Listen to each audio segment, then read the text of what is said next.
All right. We'll let your stuff not get done.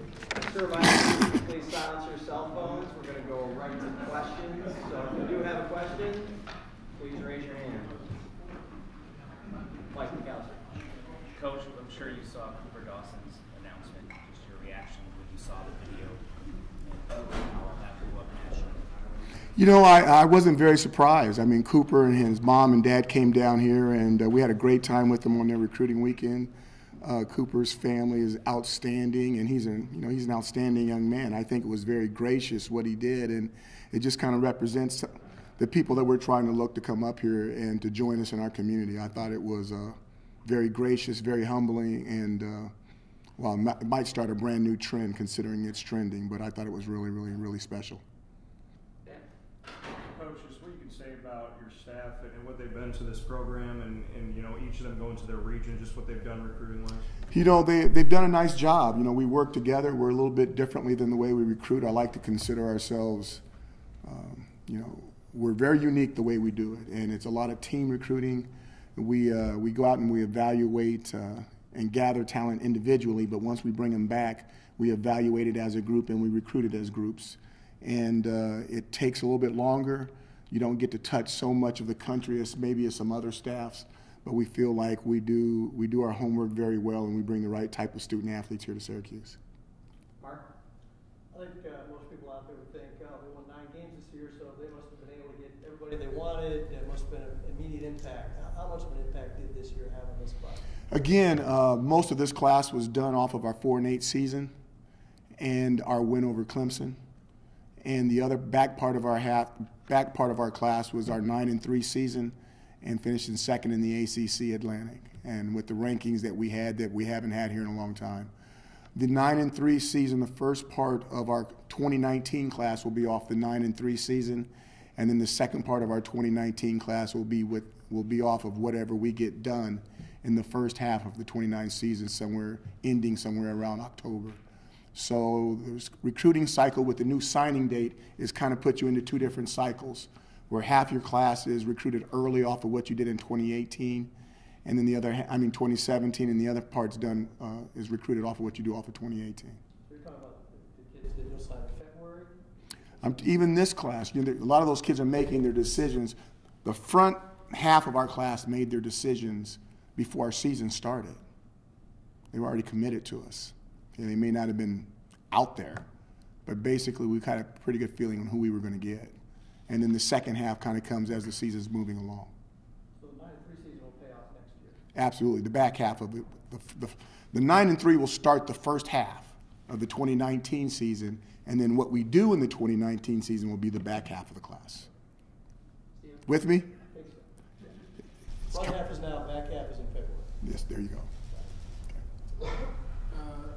When you kind of look ahead toward February here, about how many more spots do you see, and does quarterback fit in there at all? We're going to see. We've got some numbers we can move around and we can play with.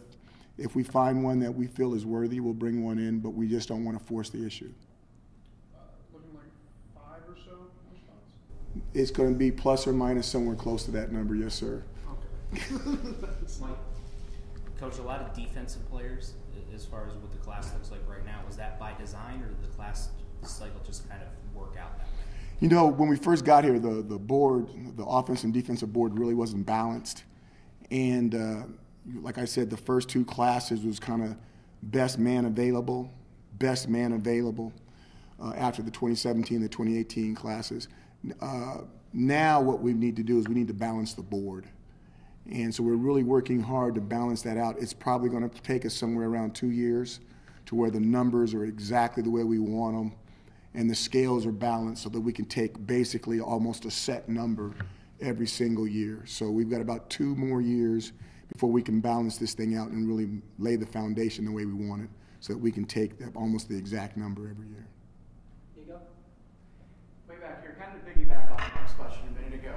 You know, obviously mentioning that the 9-3 season will be felt more going forward. Is there anybody that, you know, maybe you've already talked to, I know you can't name names, of course, but whether it's later in the class of 2019, that you're already starting to see the effects and how you guys are perceived on the road just because of this breakout season? Yeah, well, let me answer your question another way, Nico. We've got a set number of scholarships left. to be determined, and we have to decide how we want to do that. Whether we want to make it a February signee, maybe it's a January transfer, maybe it's somebody in the, what do they call that thing, the bank. What's the new thing in October where all those guys can put their names on there and say they want to transfer? The database. Maybe it's someone off of the database, okay? So those scholarships are really divided into 3 areas, and you have to look at all 3 of those areas to see which one brings you the most value before you give it to someone on the second signing date in February. Okay. Coach, you committed to the plan that you had over these last 3 seasons. The school committed back to you with an extension. Just what you can say what the future looks like and what you've seen so far from being here at Syracuse. Well, what I've seen so far is that we're far away, yet we're not that far away. You know, we're 2 fourth-quarter stops and 2 fourth-quarter touchdowns from, you know, having an unbelievable year. Now, of course, you can always flip that and say you won some close games and, you know, you won some overtime games that you could have lost, and that all comes out. But the bottom line is that we're very competitive on the field where we're at right now. We're not as deep as we need to be able to do the things that we want to do, okay, nationally, consistently. And that's what we're striving to do. We've got to build our depth up so that we can consistently be good enough that occasionally we can have that type of season that's outstanding. But that only comes with fantastic depth, where if you have the injuries, it doesn't set your entire team back, regardless of where that injury might be. The commitment that you have from the school, though, just what that means to you from John Wildhack and the athletic department. You know, I think the commitment from the chancellor all the way down to the athletic department with John Wildhack and the community. And, I mean, they're part of that, too. I mean, I'm sure I wouldn't be sitting here with a new contract if they felt bad about me. And then the same thing with the football team. You know, out of all the things that were said and all the people who had said them, I got the most out of the football players saying that they were glad that I was here and they were glad I was going to be around so that other young people could have a chance to be coached by me. To me, that was very, very flattering. Mark? All right, so we got front half and back half, but it is... Okay, you got to speak up. We have front half and back half class, but it is one class, correct? Yes, sir. All right, so tell me what this class today represents and how much more you'll add to it in terms of talent because of the 9-win season in February do you anticipate? I don't know. We have to see how much more we can add to this class. Again, we're still at the stage where most of our guys are 3-star athletes. I can't stand that star thing, but we'll throw it out there. That 3-star athletes that we have to develop in the weight room and we have to develop on the football field. Whether we have an Andre Cisco and Andre Smith, whether we have a guy that can stand out and help us on the football field in 2019, we'll see. Hopefully we have 2 or 3 more of those individuals, but those individuals are extremely rare. And really, as the team continues to get older and more mature, that should happen less. It shouldn't happen more unless that individual is truly, truly exceptional. So hopefully we get to the point where there's less of those things happening and we have the majority of our football team on campus already being trained, already knowing the plays on offense and defense and special teams, and ready and fully developed so they can help us in the ACC Atlantic. If you're going to use the star rating, do you anticipate getting more 4 and 5 stars? You know, I don't know. I'm going to have to talk to a little bit more of them. You know, they're hard to get. Okay, there's a lot of a lot of public scrutiny about, you know, those guys going to certain places. And there's got to be a special individual to be able to step away and say that I can see the vision, I can see the future, and this is where I want to go and be a part of it, because we're going to be blazing our own path and not necessarily following down the path that other people have already set. Coach, how many of this class, these signings that you already have, do you expect to maybe enroll in January? And is there a bigger benefit for the athletes to be able to do that, or for the coaches to kind of get? That's kind of based off of NC2A stuff. I don't want to get the number out there. But if you come in early, you have a better opportunity to not only graduate with your undergraduate degree, but graduate with your master's degree if you get an opportunity to redshirt. That's from an academic standpoint. Obviously, from the athletic standpoint, you get an opportunity to go through spring ball, which is what Andre Cisco did last year, which really gives you a strong opportunity to be a major player in the fall camp to win you a position, because you don't have to think about what you're doing. You already know what to do, and you can just let your athletic ability come through. Nate, I don't know how much you've thought about this, but coming off the 9-3 season now, Closed off position. I've kind of given it a little bit of thought that maybe now's the time to ask it again. But as you've alluded to, now you're starting to get in front of some higher caliber athletes than you were maybe in previous cycles. Is it time to have a conversation about revisiting the 44 thing, knowing that you are going to be in front of some? Again, when I walked out of my office, I saw there's jerseys up in my office, and every one of those jerseys represent a star. And it was interesting. The only 2 jerseys that had Super Bowl rings were the 2 guys in high school that had 0 stars. In fact, I want to say out of the 2 0-star jerseys on my office wall, I want to say there's 4 Super Bowl rings. I might be wrong. I know there's 3 of them. So it's interesting. That's why when you say the star thing, you got to be very careful. There's 5. Okay, let me back up for a second. I want to say in the last Super Bowl, they said that there were more 3 stars, 2 stars, and 1 stars in the game than there were 4 stars and 5 stars on both teams combined. So you guys do your homework. Be careful about labeling, 18-year-olds, because you don't know what they're going to turn out to be in 21 and 22. Just look at some of the men in this room. We could raise our hands. What we were at 18 and what we are now, I know you. I mean, you were nowhere close. That's right, I'm looking at you. So totally different. And it's hard to predict all that stuff. It really is hard to predict it. So you just got to be careful, I think. Oh, but I was talking about the 44 jersey here. Well, you were talking about 2 things. You talked about the stars, then went with the 44 jersey. We got to make sure we recruit somebody good enough that they can wear the 44 jersey. We'll see. I'm just curious if it's maybe time to have those conversations at a higher level again, or revisit that conversation, knowing where you're trying to take the program and knowing what that number. Okay, now you're confused me, because as far as I know, the 44 jersey is not retired. You're telling me it's retired. No, I'm saying they're waiting for it to bring it back. Right. So is it retired or not retired? It's not out there. What did he just say? It's not in circulation at the moment.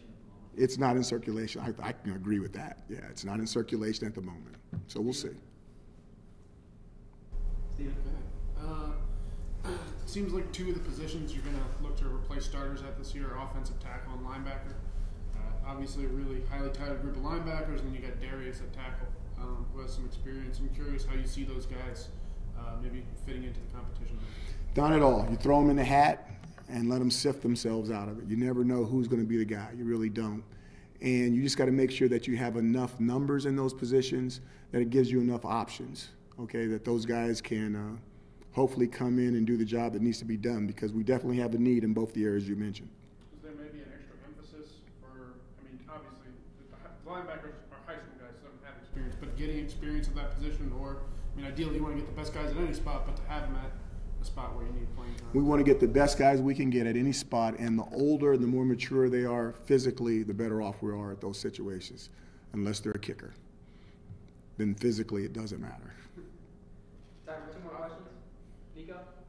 Coach, I'll step outside recruiting for 1 second here. I don't know if you saw, you were a busy man recruiting and everything, bowl practices, but on 690, the highway, there's actually a billboard that says, "All we want for Christmas, never mind we got it, it's a picture of you." And I don't think it's affiliated with the university, Becca. It's a picture of when you were Bowling Green. What does that mean to you when you see that somebody or some company took the time to celebrate your contract extension with something like a billboard on the highway? It's not even, affiliated with SU or anything like that. I'm very flattered by that. I haven't seen it. I've heard stories about it. When I first heard about it, someone said it was fake news, and I'm like, when I hear that term, I'm like, okay, so it's not really happening.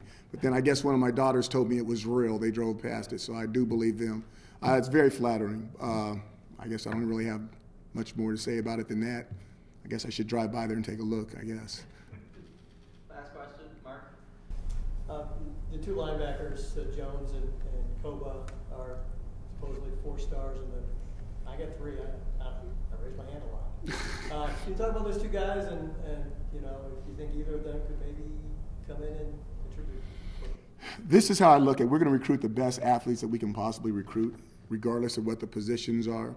It would be really unfair for me to say that those young men are going to come in and be able to do this and do that, over young men that have already been in this program that's been physically developed 2 or 3 years by our strength staff, or has been coached 2 or 3 years by individual coaches in our program. You would like to think that somebody that's been with us 2 or 3 years should have not only a physical jump, but a mental jump on anyone coming behind them. That's the way the program should work. Now, that being said, the one thing that we will always do in this program is we will always play the best player no matter what. So that player has an opportunity to come in. You know, we don't haze our freshmen. We bring them in early. We have a big brother system where we're trying to teach them not only the things they need to do to be a good student athlete, okay, but also the things they need to do to become a good athlete. So we do everything in our power to allow them to blossom, to have the opportunity to play early, although we will not give them a gift, and we will not favor an upperclassman in that situation. So if a young man can come in like an Andre Cisco and make a move on everybody else in that position, he'll get every opportunity to do it. But you would like to think that the guys in the program have an advantage over the guys that haven't been in the program yet. All right? You guys, thank you. It's a lot easier than first year.